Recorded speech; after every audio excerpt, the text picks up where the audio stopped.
गांव में एक छोटा सा लड़का था जिसका नाम अमित था। वह एक बहुत ही समझदार और मेहनती बच्चा था। अमित का घर गांव के बाहरी इलाके में था, जहां उसके पिता एक छोटे से खेत पर काम करते थे। घर में माँ, पिता और उसकी एक छोटी बहन थी। अमित का मन हमेशा अपनी बहन की मदद करने में लगता था और वो अक्सर उसे पढ़ाई में मदद किया करता था। अमित का रोज का काम गांव के स्कूल जाने से पहले दूध लेने जाना था। गांव में एक पुराना दूध वाला था जिसका नाम महेंद्र था। महेंद्र दिन में 3 बार गांव भर में दूध बेचने आता था। वह अपने बड़े से दूध के डब्बे में ताजे दूध से भरा होता था और उसे गांव के हर घर तक पहुंचाने के लिए अपनी गाय से निकाला हुआ दूध लेकर आता था। अमित और महेंद्र के बीच एक बहुत अच्छे रिश्ते का निर्माण हो चुका था। अमित महेंद्र से अक्सर नए नए बातें सीखता रहता था। महेंद्र ने अमित को हमेशा बताया कि मेहनत से बड़ा कोई गुण नहीं होता। उसने एक दिन अमित से कहा, अगर तुम ईमानदारी से काम करोगे तो तुम्हें कभी भी किसी चीज की कमी नहीं होगी। महेंद्र की बातों का अमित पर गहरा असर पड़ा और वह मेहनत करने में विश्वास रखने लगा।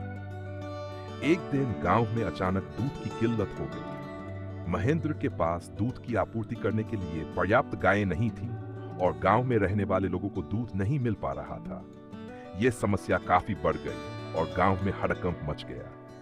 अमित ने सोचा, अगर महेंद्र के पास पर्याप्त दूध नहीं है तो क्यों न मैं खुद अपनी गाय का दूध बेचने का प्रयास करूं। उसने अपने पिता से बात की और उन्होंने उसकी मदद करने का वादा किया। अमित ने अपनी गाय का दूध बेचना शुरू किया। धीरे धीरे उसके पास इतना दूध आ गया कि वह पूरे गांव में दूध बेचने लगा। अमित के इस कदम से गांव वालों को राहत मिली। हर सुबह जब अमित दूध लेकर आता तो लोग खुशी खुशी उसे लेते और उसे धन्यवाद देते। अमित की ईमानदारी और मेहनत ने उसे बहुत सी दुआएं दिलवाई। महेंद्र, जो पहले खुद को सबसे बड़ा दूध वाला मानता था, अब अमित को देखता और उसकी सफलता पर गर्व करता था। एक दिन महेंद्र ने अमित से कहा, तुमने जो किया है वह बहुत बड़ी बात है। तुम्हारी मेहनत ने गांव वालों को सच्ची मदद दी है। अमित ने मुस्कुराते हुए कहा, महेंद्र जी, आप ही ने तो मुझे सिखाया था कि मेहनत का कोई विकल्प नहीं होता। महेंद्र की आंखों में गर्व के आंसू थे। गांव में अब दूध की कोई कमी नहीं थी और अमित की कड़ी मेहनत और ईमानदारी ने उसे सबका प्रिय बना दिया था। हर किसी के दिल में उसकी विशेष जगह बन गई थी। महेंद्र ने भी अब अमित को अपना सहायक बना लिया था और वे दोनों मिलकर गांव में दूध बेचने का काम करने लगे। इस घटना ने अमित को यह सिखाया कि यदि कोई भी व्यक्ति अपने काम को ईमानदारी से करता है तो उसे सफलता जरूर मिलती है। और यह भी कि किसी भी संकट में हमें हार मानने के बजाय अपने प्रयासों से उसे हल करने की कोशिश करनी चाहिए। अमित का सपना अब बड़ा था।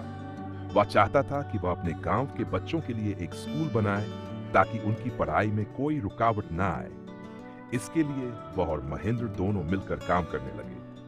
महेंद्र ने भी अब अपने पुराने तरीकों को छोड़कर नए नए तरीके अपनाए और गांव में बच्चों की शिक्षा पर ध्यान देने लगा। अमित की तरह महेंद्र भी अब जानता था कि मेहनत और ईमानदारी से कोई भी कार्य संभव है। इस तरह दूध वाला महेंद्र और उसका प्यारा मित्र अमित दोनों मिलकर गांव के लिए एक नया उदाहरण बने।